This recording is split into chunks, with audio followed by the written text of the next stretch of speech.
Hi guys, welcome to my channel. അപ്പോൾ ഇതെൻ്റെ first long വീഡിയോയാണ്. അപ്പോൾ ഇന്ന് ഞാനൊരു ഡേ ഇൻ മൈ ലൈഫ് ചെയ്യാമെന്നാണ് ഓർക്കുന്നത്. അപ്പോൾ രാവിലെ തന്നെ എണീറ്റ് ഇങ്ങനെ ചുമ്മാ കയറുന്നു. കുറച്ച് നേരം കഴിഞ്ഞപ്പോഴത്തേക്കും നമ്മൾ പല്ലൊക്കെ തേച്ചുകൊണ്ട് വാർക്കയുടെ മുകളിലേക്ക് കയറി പോകുന്നു. ഞാനും ഉണ്ടായിരുന്നു, എൻ്റെ അനീറ്റി ഉണ്ടായിരുന്നു. അപ്പോൾ ഞങ്ങൾ രണ്ടുപേരും ഇങ്ങനെ സംസാരമൊക്കെ പറഞ്ഞ് ഇരുന്ന് കുറച്ച് നേരം കഴിഞ്ഞപ്പോഴത്തേക്കും താഴത്തേട്ട് പോകുന്നു. അപ്പോൾ ഒരു കാപ്പിയൊക്കെ ഇട്ട് കുടിച്ച് അത് ഇനി ഈ കാണുന്ന ക്രോഷ്യ ഞാൻ 3-4 ദിവസമായിട്ട് ഇപ്പോൾ ചെയ്യണമെന്നാണ്. എനിക്ക് സത്യത്തിൽ ക്രോഷ്യയുടെ ബേസിക് ഇതുപോലും എനിക്കറിയത്തില്ല. ഞാനപ്പോൾ വാങ്ങിച്ച് എനിക്കൊരു ബേബി ഹാറ്റ് ഉണ്ടാക്കാൻ വേണ്ടിയിട്ടാണ് ഞാൻ ഇത് വാങ്ങിച്ചത്. ഏതാണ്ടൊക്കെ കയ്യാറായിട്ടുണ്ട്. അതൊക്കെ കഴിഞ്ഞ് ഞാൻ ഓർത്ത് അടിച്ചു വാരിയിടാന്ന്. അങ്ങനെ അടിച്ചു വാരിയിടാനായിട്ട് ആദ്യം തന്നെ ഒതുക്കിയൊക്കെ പറക്കി വെക്കണമല്ലോ. അപ്പോൾ അതൊക്കെ കഴിഞ്ഞ് അതൊക്കെ ഞാൻ ചെയ്തു വെച്ചുകൊണ്ട് അടിച്ചു വാരിയിടാനായിട്ട് തുടങ്ങി. ഞങ്ങളുടെ റൂമിലെ ബെഡ്ഷീറ്റ് ആഴ്ചയിൽ ഒരു തവണ എന്തായാലും വാഷ് ചെയ്യും. അപ്പോൾ ഇന്ന് അത് വാഷ് ചെയ്യാനായിട്ടുള്ള ദിവസമായതുകൊണ്ട് അതെല്ലാം കൂടി നമ്മൾ എടുത്ത് മാറ്റാണ്. അപ്പോൾ കർട്ടനൊക്കെ ഒന്ന് തുറന്നിടണം, കുറച്ച് എയറൊക്കെ പോകണമില്ല. നമ്മൾ കോളേജിലും ക്ലാസ്സിലൊക്കെ പോകണതുകൊണ്ട് ഇതൊന്നും നടക്കില്ല രാവിലെ തന്നെ ചെയ്യാനായിട്ട്. ഭയങ്കര ഇടിപിടിയെന്ന് നമ്മൾ ഓരോന്ന് ചെയ്തായിരിക്കും പോണത്. അപ്പോൾ അടിച്ചു വാരിയൊക്കെ കൂട്ടിയിട്ടുണ്ട്. ഇനി അത് വാരി കളയണം. അത് കഴിഞ്ഞ് നമ്മൾ ചായ വയ്ക്കാനായിട്ട് തുടങ്ങി. അപ്പോൾ കഴിഞ്ഞ ദിവസം എൻ്റെ അനിയത്തി ട്രിപ്പ് പോയിട്ടുണ്ടായിരുന്നു, മൂന്നാറിലേട്ടായും പോയത്. അപ്പോൾ അവിടെ ചെന്നപ്പോൾ വാങ്ങിച്ചുകൊണ്ട് വന്നതാണ്. ആകെ വാങ്ങിച്ചുകൊണ്ട് വന്നത് ഇതും പിന്നെ ഒരു പാക്കറ്റ് ചോക്ലേറ്റും ആണ്. അപ്പോൾ ഇന്ന് രാവിലത്തെ കടി പുട്ടും പയറുമായിരുന്നു. അപ്പോൾ നമ്മൾ അതൊക്കെ കഴിച്ച് തല വിടർത്താന്ന് ഓർത്ത്, ഞാൻ വല്ലപ്പോഴാണ് തല വിടർത്തോളും. അപ്പോൾ എന്തായാലും ഒന്ന് വീഡിയോയൊക്കെ എടുക്കാണല്ലോ എന്ന് ഓർത്ത് തല വിടർത്തേണ്ടതാണ്.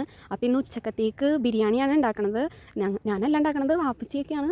അപ്പോൾ സാധനങ്ങളൊക്കെ ഞാൻ അരിഞ്ഞ് വെച്ച് കൊടുത്ത് അതിനി ചിക്കൻ കറി വെക്കാനായിട്ടുള്ള സാധനങ്ങളൊക്കെ അരിഞ്ഞെടുക്കുകയാണ്. ഇത് മസാലയാണ്, അതിൻ്റെ ചട്നിയാണ് അതിലേക്ക് ചേർക്കാനായിട്ടുള്ള. അതെല്ലാം ശരിയാക്കി വച്ചിട്ടുണ്ട്. ഇനി സവാള ഒന്ന് ബ്രൗൺ ആയിട്ട് വരുമ്പോഴത്തേക്കും മറ്റേ നേരത്തെ നമ്മൾ പുഴുങ്ങിയെടുത്തിട്ട് ചിക്കൻ പൊരിച്ചിട്ടാണ് കേട്ടോ നമ്മൾ കറി വെക്കണത്. അപ്പോൾ സവാള ഒന്ന് ബ്രൗൺ നിറായിട്ട് വേണം ആ മസാല എല്ലാം അതിലേക്കിട്ട് പിന്നെ മസാല പൗഡറൊക്കെ ചേർക്കാനായിട്ട്. അതൊക്കെ കഴിഞ്ഞപ്പോഴത്തേക്കും നമ്മളുടെ ചോറിനുള്ള കാര്യങ്ങൾ ചെയ്യാണ്. അപ്പോൾ അതിനുള്ള സ്പൈസസൊക്കെ ഇട്ടിട്ട് നമ്മൾ കൂടി ഒഴിച്ചിട്ട് അടച്ച് ബോയിൽ ചെയ്തെടുക്കുകയാണ്. അപ്പോഴത്തേക്കും നമ്മളുടെ അണ്ടിപ്പരിപ്പ് മുന്തിരിയൊക്കെ നമ്മൾ നെയ്യിൽ വറുത്തെടുക്കണം. അപ്പോൾ എൻ്റെ അനിയത്തി ആദ്യം തന്നെ അതിൽ വെള്ളമെന്ന് പറഞ്ഞുകൊണ്ട് ജസ്റ്റ് ഒന്ന് ഡ്രൈ ചെയ്തിട്ടാണ് നെയ്യ് ഒഴിച്ചത്. അത് നന്നായിട്ട് പൊങ്ങിയൊക്കെ വന്നപ്പോൾ അത് മാറ്റി അതിലേക്ക് സവാളയും കൂടി ഇട്ട് ശരിയാക്കി. അങ്ങനെ ചിക്കൻ്റെ പരിപാടി. റൈസ് ഇനി ബോയിൽ ചെയ്ത് അതിലേക്ക് റൈസും കൂടി ഇട്ടിട്ട് ദം ചെയ്ത് വയ്ക്കുകയാണ്. അപ്പോൾ അതോടുകൂടി കഴിഞ്ഞപ്പോഴത്തേക്കും ബിരിയാണി റെഡിയായി. കാണുമ്പോൾ ഒരുപാട് ടൈമില്ല, പക്ഷെ നല്ല ടൈം എടുത്ത് ചെയ്യണ ഒരു പരിപാടി തന്നെയാണ്. അപ്പോൾ നമ്മൾ ബിരിയാണിയൊക്കെ കഴിച്ച് കഴിഞ്ഞാൽ ബിരിയാണി നല്ല ടേസ്റ്റ് ഉണ്ടായിരുന്നു. അതൊക്കെ കഴിച്ച് കഴിഞ്ഞുകൊണ്ട് നമ്മൾ ഉമ്മാട്ട ഓരോന്ന് പോവാണ്.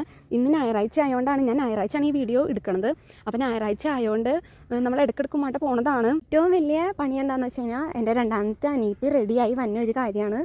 വളരെ ലേസി ആയിട്ടുള്ള ഒരാളാണ്, ചുമ്മാ ഇങ്ങനെ ഇരുന്നുകൊണ്ടിരിക്കും. ഇത് തന്നെയാണ് ആളുടെ പണി. അപ്പോൾ അവളെ കുത്തിപ്പൊക്കി പോകാനാണ് ഏറ്റവും വലിയ പാടുള്ളൂ, വേറൊരു കുഴപ്പമില്ല.